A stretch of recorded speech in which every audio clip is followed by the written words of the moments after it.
আপনি যদি হাজারও চেষ্টা করেন যে 543-65 বিভিন্ন মডেল মনো হেডে স্টুডিও হেড লাগিয়ে এগরোড করবেন, সহজে হবে না। জাপানি সিস্টেম যত প্রকার ট্যাপ রেকর্ডার রয়েছে সবগুলোর মধ্যে অরিজিনাল সিস্টেমের হেডই লাগাইতে হবে, নাহলে সাউন্ড এগরোড হবে না।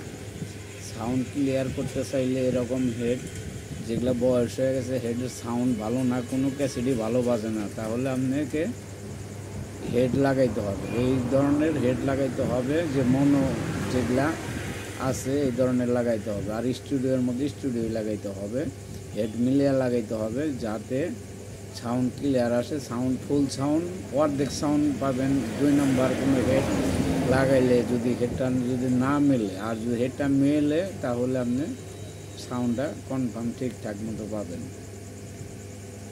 ক্যাসেট বাজান ঠিক মতো ভালো বাজান না, মনে হয় ক্যাসেট ড্যাম হয়ে গেছে, রোদে শুকান, কত কিছু করেন। হেড মাঝে মাঝে মৌসুম লাগে, হেডের মধ্যে ময়লা আসে, মৌসুম লাগে।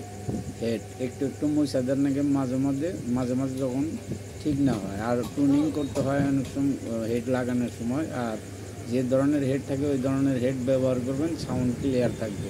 পুরান ক্যাসেটও গড়গড়া সাউন্ড দেবো, ক্লিয়ার একদম পরিষ্কার সাউন্ড দেবো।